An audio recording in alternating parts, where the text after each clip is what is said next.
Di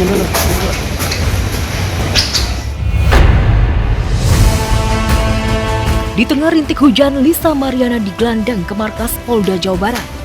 Penangkapan Lisa terkait penyidikan kasus video asusila yang menjeratnya. Informasi yang kami peroleh, Lisa ditangkap Dirsiber Polda Jawa Barat di rumahnya tanpa perlawanan.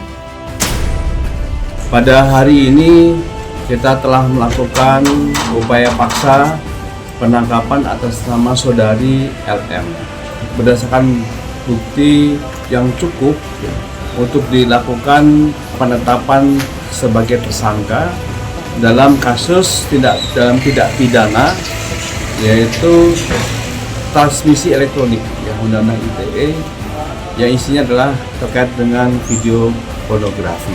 Aku coba untuk langsung telepon gitu karena aku sendiri kaget, bener nggak sih gitu kan, takut salah jawab kan nanti. Terus dia kasih nomor telepon yang aku nggak tahu kan. Oke, terus aku telepon, ngobrol lah ada sekitar 5 menit. Gue lagi diperiksa dulu nih, katanya doain ya gue biar jangan sampai kenapa-napa.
Setelah penahanan akan kita berikan kepada penyidik ya, penilaiannya seperti apa.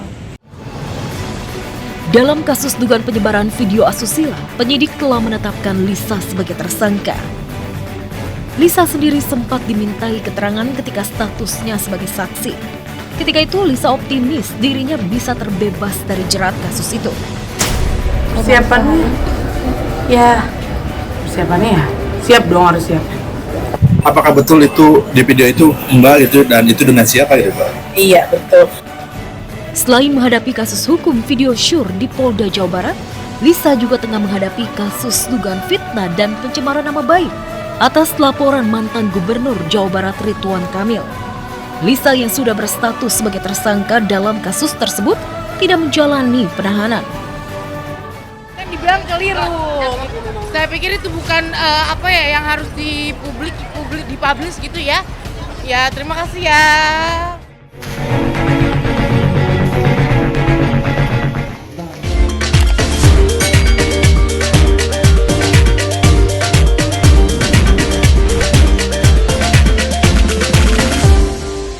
Tentunya pemirsa, publik masih terkejut nih ya dengan kabar yang santer beredar kalau Lisa Mariana bakal ditahan di Polda Jabar pemirsa. Tersangka kasus video asusila yang udah 2 kali mangkir dan Kamis kemarin pada akhirnya pemirsa polisi lakukan penjemputan paksa pada Lisa.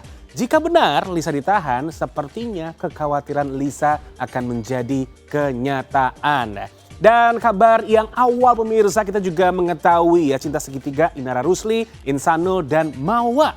Insanul terancam hidup tanpa pasangan setelah mengkhianati istrinya Mawa lalu membohongi Inara Rusli. Kini Mawa pun menggugat cerai Insan. Wow.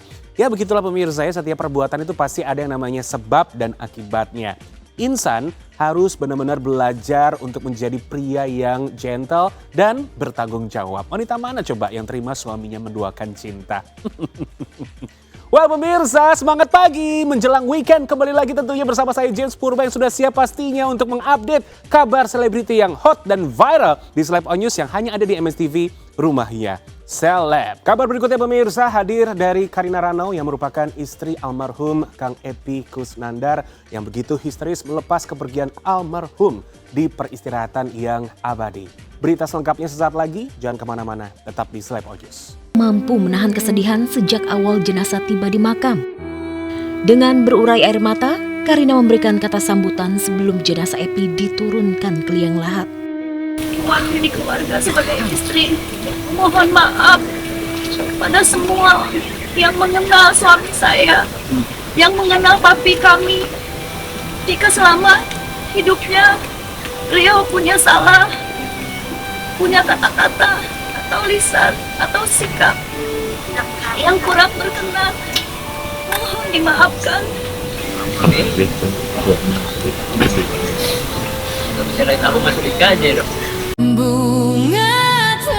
Suasana semakin mengharukan saat jenazah Epy mulai diturunkan ke liang lahat dan ditutup dengan tanah. Karina yang menangis histeris berkali-kali memanggil nama suaminya hingga tersungkur di pusara sambil menabur bunga.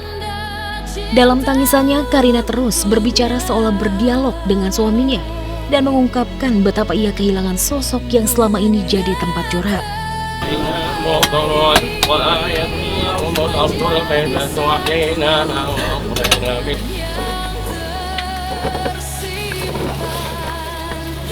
Teman curhat sakit nih.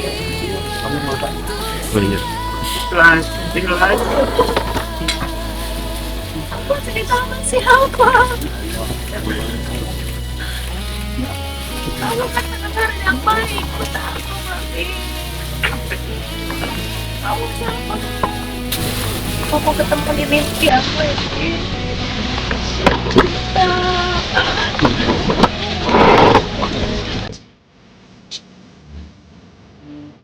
Ya, tak ada yang lebih pedih selain kehilangan orang yang kita sayangi, yang selama ini jadi tempat bersandar dan tempat kita berbagi suka dan duka. Dan itulah yang dirasakan Karina. Kepergian Epy Kusnandar membuat hidupnya terasa hampa. Apalagi selama ini almarhum jadi tempat curhat dan pendengar yang baik bagi keluh kesahnya. Pergiannya cukup mengagetkan buat saya, mungkin buat semuanya. Masih sehat sekali kemarin dulu. Saya lagi di warung dari pagi, tiba-tiba jam 9 malam dia telepon. Pun saya sedang merangkak nih dari apartemen ke bawah, mau naik Gojek. Nih saya lagi merangkak nih. Saya pikir dia bercanda, Mas. Dia ngajak anak-anak berkumpul di warung, menitipkan pesan. Ketika dia ngomong itu nggak kepikiran ini apa maksudnya. Udah tuh paginya ketemu kondisi sudah terjadi. Satu penyesalan yang sangat dirasakan Karina atas kepergian Epy Kusnandar. Sebelum meninggal, suaminya itu pernah mengungkapkan keinginannya untuk pergi umroh.